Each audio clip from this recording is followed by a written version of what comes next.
तर मैले आज पनि मञ्चबाट भने हो, आज सीबीआई धेरै जग्गा एङ्गेज छ होला, तर हेर्नुहोस् चुनावका बादमा म सीबीआई लिएर आउँछु। किनभने एकखेप खाँचो छ। के हुन्छ भने हेर्नुहोस्, म कसैलाई दोष दिएको होइन। एकखेप सीबीआई आएर अलिकति यहाँनिर उतो भयो भने, रेड भयो भने, इन्क्वायरी भयो भने मान्छे आफै डराउँछ। सीबीआई भनेको चाहिँ बीजेपीको टिम होइन नि त। सीबीआईको आफ्नो उनीहरूको प्रक्रिया छ है, उहाँहरूको आफ्नो एउटा काम गर्ने तरिका छ, त्यसै हिसाबले सीबीआईले गर्छ। तर मैले आज पनि मञ्चबाट भने हो, आज सीबीआई धेरै जग्गा एङ्गेज छ होला, तर हेर्नुहोस् चुनावका बादमा म सीबीआई लिएर आउँछु। किनभने एकखेप खाँचो छ। के हुन्छ भने हेर्नुहोस्, म कसैलाई दोष दिएको होइन। एकखेप सीबीआई आएर अलिकति यहाँनिर उतो भयो भने, रेड भयो भने, इन्क्वायरी भयो भने मान्छे आफै डराउँछ। बुझ्नुभयो नि। चोर नेताहरू पनि आफै ठिक हुन्छन्। किनभने हेर्नुहोस्, म आरोप किन जानी बुझी लाउँदैछु भन्दा आज जनजनमा गएर तपाईँहरू सोध्नुहोस् पब्लिकलाई। मतलब पब्लिक परेशान छ यो भ्रष्टाचारले गर्दा। बाटो खोज्नु, त्यहाँ गोबरले आँगन के अरे लिपे जस्तै त्यहाँनिर टालेको मात्रै छ। अघि भने नल पाइप छ, अब पानी छैन, के गरौँ? पानी कहाँबाट ल्याएको छ? त्यो सोर्सबाट ल्याएकै छैन है। अनि शिक्षा घोटाला त्यस्तै छ, म्युनिसिपालिटीमा घोटाला त्यस्तै छ। उता दार्जिलिङको गएर फोटो खिच्नु न, यत्रो 16 इन्ची पाइप त्यहाँ गाडी राखेको छ। आज 3 अप्रैल 2024 को दार्जिलिंग की जनता का प्यार, उनका भरोसा और मोदी जी के विश्वास के कारण आज जो है मुझे पुनः इस क्षेत्र की जनता का सेवा करने का अवसर मिला और आज मुझे नॉमिनेशन करने का सौभाग्य दूसरी बार प्राप्त हुआ। मैं प्रधानमंत्री जी का आभारी हूं और मैं विशेष करके इस क्षेत्र की दार्जिलिंग तराई डूवर्स की जनता का आभारी हूं कि इतना स्नेह, इतना प्यार और इतना विश्वास मेरे ऊपर आपने रखा। और ये आपकी चाहत थी कि दोबारा आपका सांसद मैं बनूं और वो आपकी वजह से संभव हुआ है। क्योंकि दार्जिलिंग अपने आप में बहुत ही अलग ज़िला है देश के अन्य हिस्सों के तुलना में। एक तरफ नेपाल, भूटान, बांग्लादेश और तिब्बत, चाइना लगता है। बिहार, सिक्किम और आसाम का बॉर्डर लगता है। चिकन नेक क्षेत्र भी यहीं पड़ता है और पूरा नॉर्थ ईस्ट को जोड़ने वाला भी यही इलाका है। और वैसे हमारे बहुत सांसद हैं, लेकिन कुछ नाम ऐसे जैसे दार्जिलिंग का नाम आप लेकर के दुनिया में किसी भी कोने में जाओ तो हर कोई समझता है। यहाँ की प्राकृतिक सुंदरता, यहाँ का टूरिज़्म, यहाँ की टॉय ट्रेन, यहाँ की चाय और यहाँ की लोगों की सुंदरता और उनका बड़ा मन और उनका बड़प्पन। और विशेष करके गोरखा जिस कल्चर में ढलते हैं और जैसा स्वभाव रहता है, जैसा हम अतिथियों का सम्मान करते हैं और जैसा गोरखा हमेशा दूसरों के लिए मर मिटने के लिए तैयार रहता है, जैसा गोरखा देश के लिए अपना सर्वोच्च बलिदान करने के लिए तैयार रहता है, इन सब के कारण जो है दार्जिलिंग अलग ही जाना जाता है। और ऐसे पवित्र स्थान, ऐसे पवित्र लोगों का सेवा करना और वो भी दूसरी बार सांसद बनने का अवसर मिलना किसी भाग्य से ही ये मुश्किल और मुमकिन हो सकता है। मैं भाग्यशाली हूँ यहाँ की जनता का। और मेरा इस प्रेस के माध्यम से यहाँ के जनता से मेरा वादा है, 4 जून को नतीजे आएंगे। देश के प्रधानमंत्री तीसरी बार जो है शपथ लेंगे और बहुत सारे हमारे क्षेत्र में काम चल रहे हैं वो पूरे होंगे, नए और काम भी शुरू होंगे। और साथ ही हमारी जो राजनीतिक मांग है उसकी भी पूर्ति इस 5 साल के कार्यकाल में होगा। ये विश्वास मैं आपके माध्यम से यहाँ की जनता को देना चाहता हूँ। और क्योंकि 75 साल से ज़्यादा समय तक सिर्फ हमको ठगा गया, हमको लूटा गया है और जैसा जितना धन और हमारी रिसोर्सेस यहाँ से पश्चिम बंगाल सरकार लिया और बदले में हमको 10% भी नहीं मिला और कई बार हमारे ऊपर जो है गलत टिप्पणियाँ तक हुई है। और ये एक हमारे लिए जो है ये अवसर है, हम तीसरी बार प्रधानमंत्री जी को शपथ लेते हुए देखना चाहते हैं। उसमें दार्जिलिंग का बड़ा योगदान होगा, बड़े मतों से होगा। और हम पूरा विश्वास है मोदी जी के लीडरशिप के ऊपर में। हमारी जो आकांक्षाएं, हमारी जो अपेक्षाएं, हमारी जो सपने हैं, हमारे जो आने वाली पीढ़ी के लिए जो सपने हमने बुने हैं वो ज़रूर पूरे होंगे। ये एबीपी न्यूज़ वाला जो है ना, वो जितनी बात भी तुम गोरखालैंड का प्रश्न पूछो मैं अच्छे से जवाब दूंगा, क्योंकि मैं उन नेता में से नहीं हूँ कि आपको हेडलाइन दे दूं और आप झगड़ा कराओ। और ये झगड़ा कराने में हमारा मीडिया का बड़ा रोल रहता है। मैं आपको स्पष्ट बता रहा हूँ, हमने ये संकल्प किया है दार्जिलिंग तराई डूवर्स की जनता की आकांक्षाओं की पूर्ति करेंगे और भारत के संविधान के अनुसार जो है उस चीज़ का समाधान करेंगे। और भारत के संविधान पढ़ लेना, उसमें सब कुछ लिखा है। सही इन्हीं के सवाल पे रहेगा। आज मंच पे जय गोरखालैंड के नारे लगे हैं।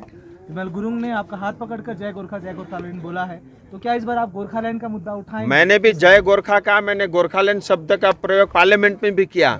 इसमें कोई पाप है क्या, कोई गुनाह है क्या? आप क्या कहना चाहते हैं? इस बार मैनिफेस्टो में गोरखालैंड होगा? मैं ये बता रहा हूँ, हमारी जो मांगे हैं उसको फुलफिल करने के लिए प्रधानमंत्री जी स्वयं आज से 15 दिन पहले बयान दे के गए हैं। और हमारा जो संकल्प पत्र में क्या होगा नहीं होगा, संकल्प पत्र छपने दीजिए, उसके बाद मैं संकल्प पत्र पढ़ूंगा। बाहर का समस्या समाधान होने वाला है, तो प्रधानमंत्री जी ने बोला है, कौन सा समस्या का समाधान किया? बाहर में देखो दो तरह की समस्याएं, एक तो पॉलिटिकल है, मैंने बता दिया, अभी बहुत लंबा व्याख्यान किया। दूसरी बड़ी समस्या है भ्रष्टाचार, दूसरी बड़ी समस्या है नल में पानी नहीं आता, तीसरी बड़ी समस्या है ट्रैफिक का बड़ा इशू है, चौथी बड़ी समस्या है टूरिस्ट तो आता है लेकिन गाड़ी खड़े करने के लिए पार्किंग की जगह नहीं है, चौथी बड़ी समस्या है यहाँ पे अच्छे कॉलेज और यूनिवर्सिटी नहीं है, पांचवी सबसे बड़ी जो है समस्या है यहाँ अस्पताल नहीं है, बच्चों को जो है ब्लड के सैंपल देने के लिए सिलीगुड़ी तक जाना पड़ता है। ऐसे अनगिनत। सातवीं बड़ी समस्या है यहाँ पे चाय बागान में 200 वर्ष से 100 वर्ष से ज़्यादा समय तक लोग श्रमिक वहाँ पे काम करते हैं। भारत में कहीं भी उनको अपना ज़मीन का अधिकार मिला है, यहाँ की जनता को नहीं मिला है। यहाँ मिनिमम वेज जो है आज भी दिन भर 8 घंटे काम करो, उसके बाद जो है 250 रुपये मिलता है, लेकिन पश्चिम बंगाल के अन्य हिस्सों में 350 रुपये से ज़्यादा मिलता है। तो ऐसी तमाम समस्याएं हैं जिसका समाधान होना है। हमारे युवा रोजगार है, उनको रोजगार देना है। ये संभव हो सकता है, सरकार की नीयत सही हो तो इतना पैसा और इतना धन है। आज भारत सरकार पंचायत के माध्यम से अनेकों स्कीमों के माध्यम से इतना पैसा देती है, लेकिन वो भ्रष्टाचार के जो है सिर चढ़ जाता है। नेता मोटा हो रहा है, जनता जो है दिन ब दिन वो ठगा जा रहा है। ये तो औपचारिकता मात्र है। वोट हम जीत चुके हैं। जिस दिन टिकट डिक्लेयर हुआ उसी दिन जीत चुके हैं। उसी दिन मेरा डांस भी वायरल हुआ था। वो आज के लिए डांस नहीं था, वो 4 तारीख के लिए डांस था।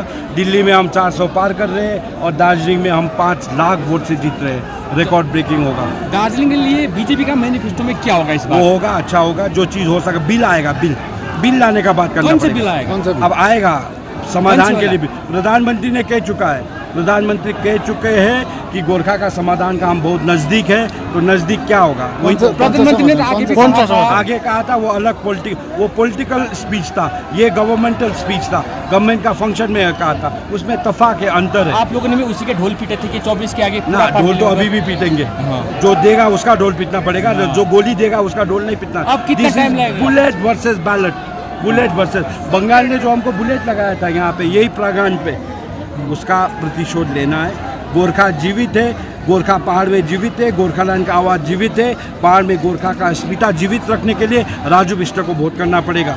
उस टाइम सेंट्रल गवर्नमेंट ने भी सीआरपी भेजा था, उसमें आप मानेंगे नहीं? सीआरपी हर एक स्टेट का पॉलिसी होता है। जब सीआरपी डिमांड करता है सेंट्रल को फेडरल पॉलिटिक्स के अंतर्गत भेजना ही पड़ता है। सीआरपी तो गिसिंग साहब का आंदोलन में भी आया था।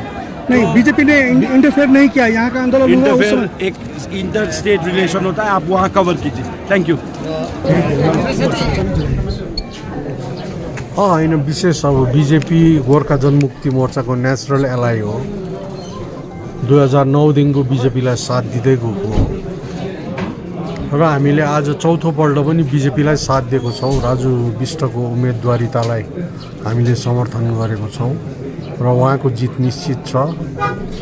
2020मा धेरै हाम्रो साथीहरू निर्वाचनमा थिए र त्यति बेलाको पोलिटिकल सिनेरियो हेरेर हामीले डिफ्रेन्ट डिसिसन लियौँ, तर अहिले हामी बीजेपीको साथमा छौँ। दाजु, यो 10 वर्षसम्म तपाईँले बिजेपीलाई साथ दियो, तर किन चाहिँ अहिलेसम्म सांसदलाई जुन चाहिँ तपाईँले समर्थन गर्नुभयो, कान पक्रेर गोर्खाको काम गर भनेर किन सक्नु भएन? किन केही कतै यसमा अहिले होइन, विपक्षीले लान्छन् लगाइरहेको बिजेपीको सांसद राजु विष्टले पनि कोसिस गरि नै रहेको हो, तर अब भएको छैन र प्रधानमन्त्रीले कावाखालीको मैदानबाट गोर्खाको समस्याको समाधानको हामी निकट नजदिकमा छौँ भनेको छौँ र हामी हेरौँ अझै पनि अब यो भारतको लास्ट इलेक्सन त होइन, अझै पनि इलेक्सन बाँकी छ, अझै इलेक्सनहरू हेर्नु बाँकी नै छ।